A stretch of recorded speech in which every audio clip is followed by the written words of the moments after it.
ಬೆಂಗಳೂರು ನಗರದ ಕೆಂಪೇಗೌಡ ಬಸ್ ನಿಲ್ದಾಣದಲ್ಲಿ ನೋಡ್ತಾ ಇದ್ದೆ. ಏನು ವಿಜೃಂಭಿಸ್ತಾ ಇದೆ ಆಂಗ್ಲ ಫಲಕ, ಆದರೆ ಪಕ್ಕದಲ್ಲಿ ಕನ್ನಡದ ಫಲಕ ಇದೆ.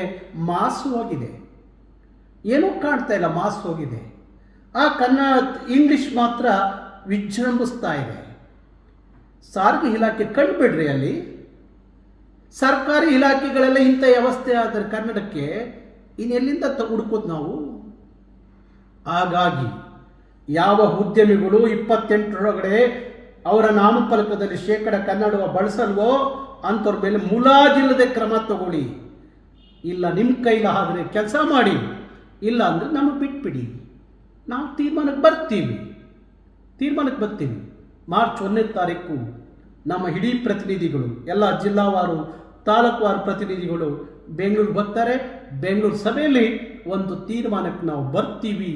ಹಾಗಾಗಿ ಸರ್ಕಾರ ಎಚ್ಚೆತ್ಕೊಂಡು 28ರ ಗಡುವು ಏನು ನೀವು ತಗೊಂಡಿದ್ರಿ ಅಷ್ಟರೊಳಗಡೆ ಕನ್ನಡೀಕರಣ ಆದರೆ ಭಾರಿ ಒಳ್ಳೆಯದು ಅಂತ ಹೇಳಿ ಸರ್ಕಾರನ ಮತ್ತೊಮ್ಮೆ ಎಚ್ಚರಿಸುವಂಥ ಕೆಲಸವನ್ನು ನಾನು ಮಾಡ್ತೀನಿ.